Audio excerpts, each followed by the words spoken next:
नमस्कार, आप देख रहे हैं नेशनल कवरेज, जो कहेंगे सच कहेंगे।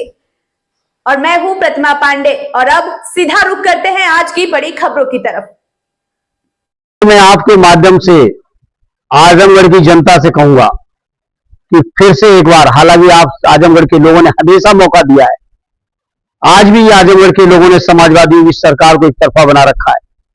वहीं आजमगढ़ वालों से कहूंगा, जब तक आदरणीय अखिलेश जी को उत्तर प्रदेश का मुख्यमंत्री नहीं बनाएंगे, तब तक इस तरह की समस्याओं का सामना जनता को भी करना पड़ेगा और जनप्रतिनिधियों को भी करना पड़ेगा।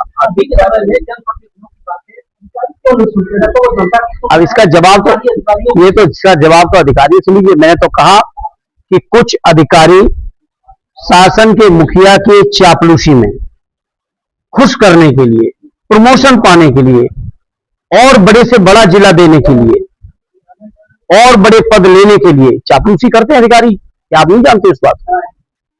और फिर अधिकारी तो वही करते हैं ना जो शासन चाहता है। तो हम केवल अधिकारियों को अकेले दोष नहीं देना चाहते और न शासन के इस बदनीयती को केवल अधिकारियों तक हम छोड़ना चाहते हैं।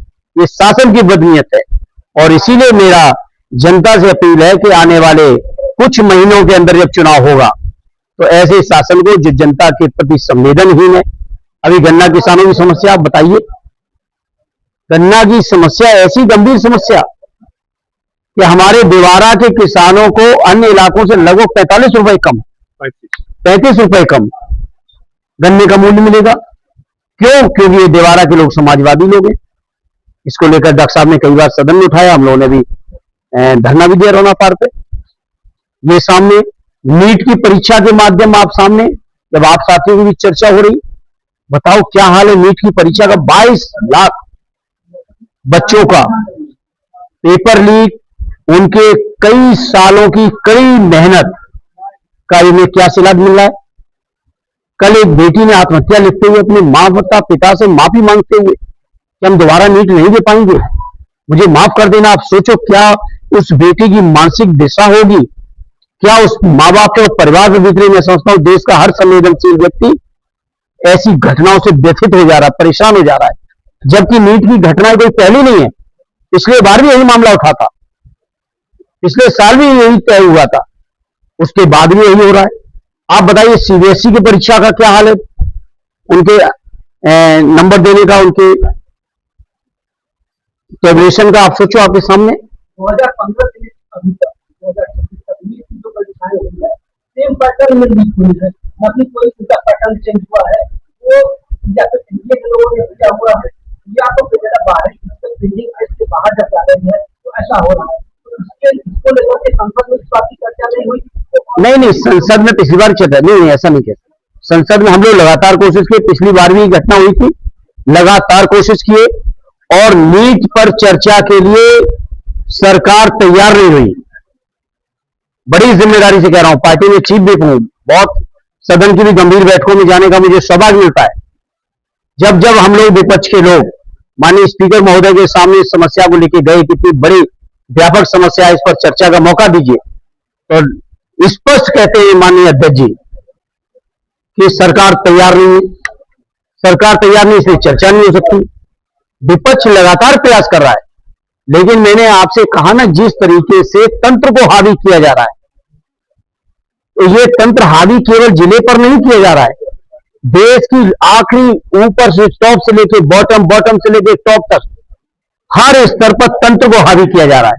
उसी की लड़ाई आदरणीय अखिलेश यादव जी लड़ रहे हैं।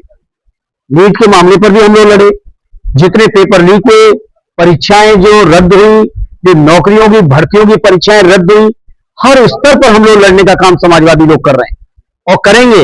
और मुझे यकीन है अपने नौजवान भाइयों का सहयोग लेके, समर्थन लेके, अपने किसानों का समर्थन लेके, समाज के हर वर्ग का सहयोग और समर्थन जुटा के हम लोग ऐसे तानाशाही सरकार को उखाड़ फेंकने का काम करेंगे।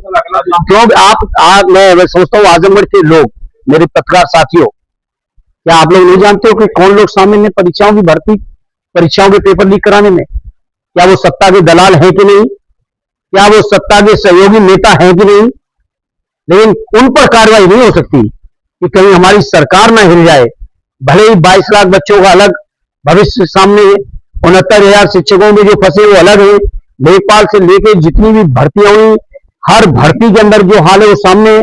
लेकिन सत्ता बनी रहे, बाकी चाहे कोई परेशान होता रहे, और तंत्र को काबू करके हम सरकार बना लेंगे, एसआईआर पे काबू कर लेंगे, चुनाव आयोग पे काबू करेंगे और सरकार बनाएंगे। ये है असली आज की तारीख में भाजपा का मोटिव। सरकार की तरफ से विकास का जो बजट आजमगढ़ को जैसा की बैठक अनुमान 2-3-4 महीने के अंदर आउट की जाती है। बैठक आज आउट थी, वो निर्धारित थी और सभी की सहमति से चर्चा के बाद तारीख और समय तय हुआ। वैसे शनिवार को हमारे जनप्रतिनिधियों को सहूलियत थी, लेकिन चूंकि तहसील दिवस का मामला रहता है, इसलिए हम लोगों ने एक दिन पहले ही इस बैठक का अधिकारियों से लेके जहां जहां तक चर्चा करनी चाहिए प्रतिनिधियों की सहमति लेके तारीख तय की गई। और सहमति लेके जब तारीख तय की गई तो मैं समझता हूं ये कोई केवल समाजवादी पार्टी के मुद्दों के लिए ये बैठक नहीं होती है। पूरे आजमगढ़ जनपद के अंदर जितनी भी केंद्र सरकार की योजनाएं हैं, उन योजनाओं की क्या वास्तविक स्थिति है, कितना कंप्लायंस हो रही है, कहां कहां खामी है, क्या सुझाव हम लोग दे सकते हैं, आगामी समय क्या क्या और प्रस्ताव हैं या सुझाव हैं, इस पर चर्चा के लिए भारत सरकार ने आज से नहीं बहुत पहले से दिशा का गठन किया हुआ है। और इसमें केंद्र के सभी तकरीबन मुद्दों को, कोई मुद्दा ऐसा नहीं केंद्र सरकार से जुड़ा हुआ जिसमें केंद्र सरकार का बजट शामिल हो, जो इस बैठक का हिस्सा ना हो या इस बैठक के एजेंडे का पार्ट ना हो। बावजूद इसके जब बैठक की अवहेलना कर रहे हैं, जिलाधिकारी को हम क्या कहें, तो मोहरा है। असल में नियत खराब सरकार की है और होड़ लगी अधिकारियों में कि कौन सरकार के कितने नजदीक पहुंच जाए, सरकार की चाहत के कितने नजदीक पहुंच जाए। उस होड़ में अधिकारी शामिल हैं, उत्तर प्रदेश से लेके अलग अलग प्रांतों में भी। उसी होड़ में हमारे जिलाधिकारी भी शामिल हैं। हमारा कोई व्यक्तित्व से कोई ऐसा नहीं है कि मैं उनके बारे में कोई हमारी व्यक्तित्व से लड़ाई है, लेकिन हाँ, ये मैं आप सबके माध्यम से जरूर कहूंगा, आजमगढ़ की जनता की तरक्की के लिए, उनके हक और अधिकारों को दिलाने के लिए, उनको न्याय दिलाने के लिए, उनके लिए जहां भी संघर्ष करना पड़ेगा, चाहे वो जिला स्तर का प्रशासन हो, चाहे प्रदेश स्तर की सरकार हो या केंद्र की सरकार हो। अभी 2 दिन पहले हमारे डॉक्टर साहब ने, HN पटेल जी ने, किसानों को लेकर हम लोगों ने अपना कार्यक्रम किया, सम्मेलन किया, धरना किया। असेंबली में भी मुद्दे उठे, पार्लियामेंट में भी आदरणीय MP साहब से लेकर हम लोगों ने जितने मुद्दे उठा सकते थे यहाँ के, चाहे यहाँ की सड़कों के हों, रेल के हों, NHI के हों, यहाँ के एयरपोर्ट का हो, और भी बहुत सारी समस्याओं के बारे में कुछ आप लोगों से छुपा नहीं। तो ये बैठक जो होती है, केंद्र सरकार ने खुद निर्धारित की है, केंद्र सरकार ने गाइडलाइन तय की है, और गाइडलाइन का खुला उल्लंघन सिर्फ इसलिए हो रहा है कि कौन उत्तर प्रदेश के मुख्यमंत्री के ज्यादा चापलूस अधिकारी। ठीक है, जिसको अधिकारी को जहां चापलूसी करनी हो वो करना चाहे करे। हम समाजवादी जनप्रतिनिधि जनता के हितों के लिए, जनता के हकों के लिए स्वाभिमान और सम्मान की राजनीति करना सिखाया है सदैव नेताजी ने, और उसी सम्मान की राजनीति को आगे बढ़ाने का काम आदरणीय अखिलेश यादव जी कर रहे हैं। और उन्होंने लगातार इस बात को कहा कि बीजेपी के लोग जनता के ऊपर, लोग के ऊपर तंत्र को हावी करना चाहते हैं, तानाशाही लाना चाहते हैं। तो ये आजमगढ़ का तो क्रांतिकारी तेवर रहा है। कभी अंग्रेजों के जमाने में यहाँ के लोगों ने तानाशाही नहीं स्वीकार की। उस समय भी देश में अगर सबसे पहले कोई जगह आजाद हुई थी तो आजमगढ़ हुआ था। और मुझे फक्र है अपने आजमगढ़ पर कि आजमगढ़ के लोग आज भी किसी भी तरह की तानाशाही को स्वीकार और बर्दाश्त नहीं करते। तो आज जब बैठक हुई और बैठक में मैं देखा कि एक तरफ से सभी जनप्रतिनिधि, केवल समाजवादी पार्टी के नहीं, अन्य दलों के भी जो लोग बैठक में मौजूद थे जनप्रतिनिधि, उन सबने भी इस बात को लेकर मुद्दा उठाया कि अगर जिलाधिकारी जिम्मेदारी के साथ नहीं बैठ सकते हैं तो ऐसी बैठक करने का कोई औचित्य नहीं है। इसलिए सबकी सहमति से, अध्यक्ष की हैसियत से और सभी जनप्रतिनिधियों की सहमति से इनके प्रस्ताव पर आज की बैठक हम लोग निरस्त करके आए हैं। तो जी, दिशा की बैठक के जो बहिष्कार किया आप लोगों ने, मुझे ये बोली कि निरस्त किया, बहिष्कार थोड़ी है। बहिष्कार तो उसको माने कि बैठक चलती रहे, निरस्त करके आए हम लोग। अब तो जितनी भी बैठकें हो चुकी हैं, तो डीएम साहब कितनी बार शामिल आए हैं? देखिए, हमारे लिए सवाल केवल डीएम का शामिल होना मात्र नहीं है।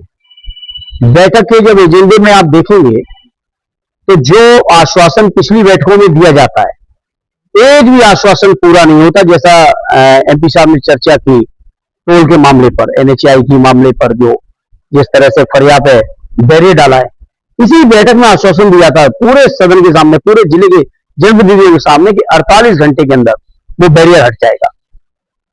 और हम लोग भी आश्वस्त थे। जब पूरी बैठक में अधिकारी अगर आश्वस्त कर रहे हैं तो केवल आश्वासन देते हैं बैठकों में, जनता के हितों की जो बातें उठती हैं, जो फैसले होते हैं, उन फैसलों में आश्वासन तो होता है लेकिन कार्रवाई नहीं होती है। जिन योजनाओं को आप दिशा की बैठक में उठाते हैं, जिन समस्याओं को उठाते हैं, वो अधिकारी शामिल होते हैं, कितनी प्राथमिकता के साथ मैंने बताया ना, आश्वासन मिलता है, कार्रवाई नहीं होती है।